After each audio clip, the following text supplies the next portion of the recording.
जोंहानि न'खराव बरबरि थानानिफ्राय पुलिस फैनानै मागो दमासिनि फिथा देखालि आंबो फिथा सावबाय थादोंमोन। बेनिफ्राय जानुवारिनि 14 तारिख हैदिनाखालि फैनानै इसोरो बिदा फंबाय खैजोन होननानै नाम साम गासैखौबो लिरना लानानै इसोरखो माबायाव थानायाव इसोरनि साइनखौ नांगोन होननानै लाना थांदोंमोन।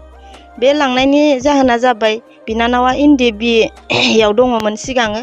बेनिफ्राय 7 बोसोर इयो गुवाहाटि सेन्ट्रेल जेलाव जेल जानानै बेलाव फैबायमोन आरो बे हाजिर जायैनि थाखायनो लांना दोनहैनाय जादों होन। जोंहा न'खराव मावनाय दांनाय जोबोद उसुबिदा जादों।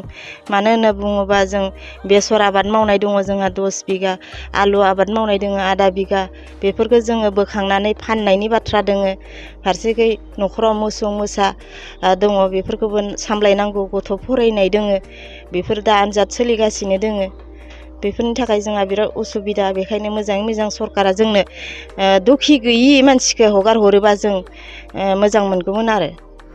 जोबोद दुखुनांथाव आरोना। जाय मा होनदों बेवहाय सासे बिनानाव आरोना NDFB जाय मानसिया जाय बिनानावा सेन्ट्रेल जेलावहाय 7 बोसोर जेल जाखांनानै दा बेलाव गबाय। ओमफ्रायहाय दा बेलाव गबाय नालाय, बेलाव गखांनायनि उनावहाय मा होनदों हाजिर जायैनि थाखाय दामाखौहाय न'आव फैनानैहाय बिदा फंबाय साफे दं, बेफोरबायदि लिस्ट लानानैहाय दा बिदाखौहाय लानानै थांबाय आरोना। सानसे साननैनि उनाव हगारगोन होननानै, जेनेबा सानसेनि उनावनो हगारगोन बेफोरबायदि मोनसे खोथा होननानै थगायनानै लाना थांबाय आरोना। ओमफ्राय दासिमबो हगाराखै। मालानि घटना होनदों बे 14 जानुवारिनि घटना आरोना। दासिमबो हगाराखै होनबा बेसेबां दुखुनांथाव आरोना। बेबायदिनो जोंनि बर'फोरखौहाय थगाय बेबायदिनो लांनाय आरो केसआबो दासिमबो जोबा। ओमफ्राय टर्चार खालामो बिसोर, नंगौना नङा? जेलाव थांबानो बा हाजिर जाहैबानो टर्चार खालामो, कुइसन खालामो, नङा होमबा? बेफोरनि कुइसननि एन्सार होजोबनो हानाय जानांगौ, नङाबा बिसोरबो टर्चार खालामो जेलावहाय। दा जोबोद दुखुनांथाव आरोना। बुंनायसो जायो जोंना मा दा NDFB-नि सरकारखौनो बुंजायो। मानो होनबा जोंना फेरेंगा दङ, ओमफ्राय जोंना ओमफ्राय गबिन्द दंबावो, मिथिबायना? बुंनो थाङोब्ला बिसोर थासान्दियाव दिनैनि दिनावहाय जोंना NDFB-नि माखासे केसफ्रा दा जोबनांसिगौमोन। बा बेफोरबायदि बाराय लांफै जानाय बा जेलाव जोबै जाफिननाय बेबायदि जानो नाङामोन आरोना। दुखुनांथाव बाथ्रा आरो बेयो। NDFB-नि सरकार थासेयावबो दिनैनि दिनाव बेबायदि जायाखै आरोना। ओमफ्राय बुंनाय बायदिसो जायो जोंना दिनसो सिगांहाय सानै NDFB बिदाया थैनानै थांबाय, सुइसाइड जाबाय। जानो गैया लोंनो गैया आरो केस गेलेहैनो थाखायबो बिथांमोना मा गावनि माखासे बिथा हाखौनो सिलाय फाननानै जेलावहाय जेनेबा कर्टआव हाजिर जाहैनांगौ जाहैदों। होमबा बेसेबां दुखुनांथाव आरोना।